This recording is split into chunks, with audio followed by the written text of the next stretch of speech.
Clemson Sports Talk on a Monday afternoon, the show that shakes the Southland. Lawton Swan with you here again. Thank you to William Qualkenbush for being a part of the program. We've been trying to get to some of your calls and texts and thoughts and notes, and man, lots of stuff to get to.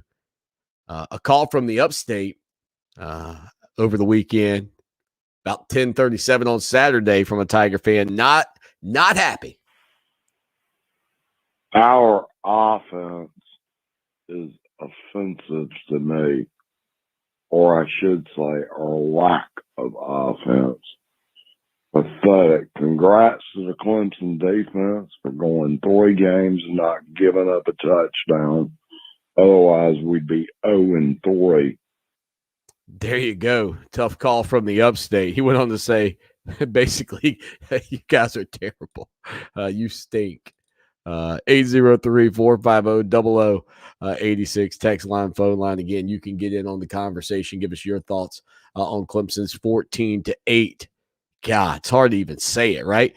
14-8 victory over the Georgia Tech Yellow Jackets. And Jordan Yates, quarterback for the Yellow Jackets, outplayed DJ Uiagalelei. Yates was 20 of 33 for 203 yards, no touchdowns and no interceptions. DJ goes 18 of 25, just 126 yards passing, no touchdowns, no interceptions. A big fumble for DJ Uiagalelei. Will Shipley carried the ball 21 times for 88 yards in the contest, and the 2 touchdowns for the Tigers. Again, not a lot of work for Lynn J. Dixon, just 5 carries for 11 yards. Kobe Pace, just 7 carries for 13 yards. And really, it felt like once they allowed DJ, or forced, whichever way you want to look at it, DJ to run the ball, it felt like it sort of took some of the angst, that I think he's feeling out of his system.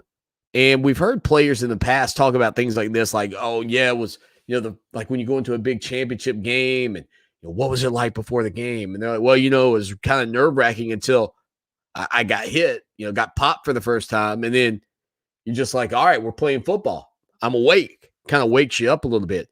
I mean, Georgia Tech, think about it. After beating them 73-3 a year ago, from pillar to post, Georgia Tech puts up 309 yards of total offense, and Clemson puts up 284. I mean, that to me is, in so many ways, like I mentioned the fact that nobody asked Brent Venables a question after the game. He had one question asked of him. Ironically, it was about James Skalski. But just looking back on it all,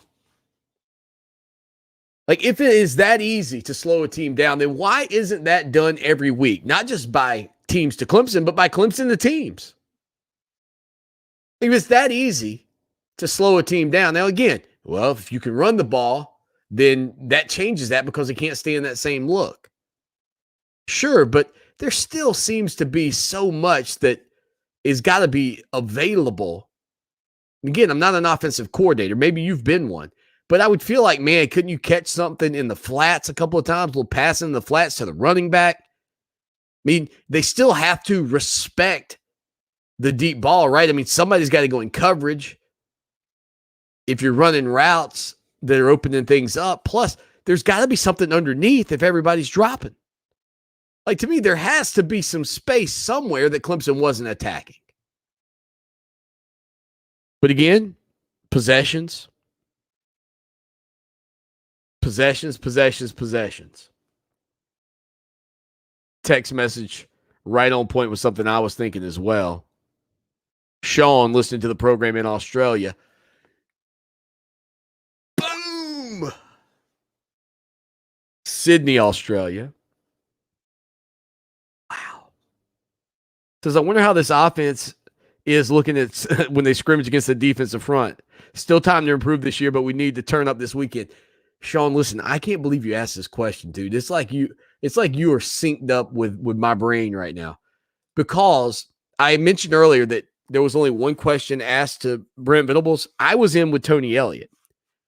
Had I known that there was only one person with Venables, I was going to ask him that. I was going to say, Coach, honestly, what is practice like right now? for your defense going up against this offense. I mean, it must just be a murder. I'd call the police. I'd like to report a murder over at the Clemson football offices because this defense is currently killing the offense at practice every day. I mean, and then, Sean, I also had this other hunch. Maybe that's part of the problem for DJ right now. And again, I know it's not full speed, etc. But maybe because DJ has to face off against these guys every day, he's just mixed up between his ears about what he can and can't get away with.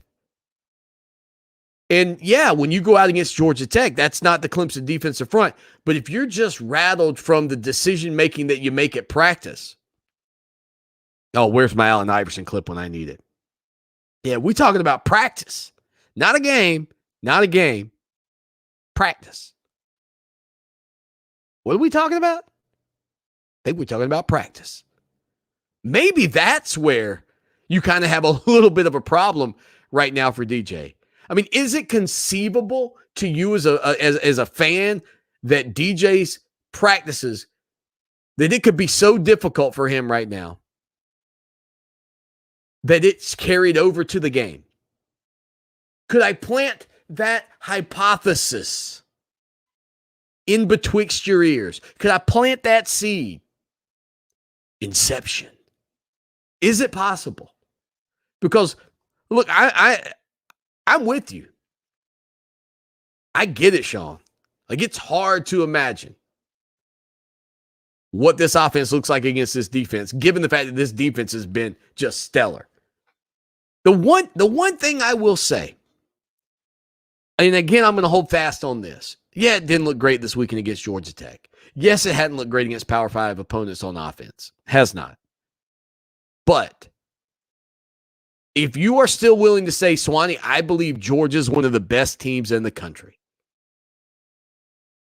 If that is indeed the case, then Clemson can't be far from that. And all they have to do is get rocking and rolling. Our Kaufman's fan poll is up over on our website. What's your biggest concern for Clemson heading into the NC State game? Play calling, quarterback play, the offensive line, or other. During this break, go over there and do that and subscribe to our YouTube channel. Way back when, Columbia was a vast dining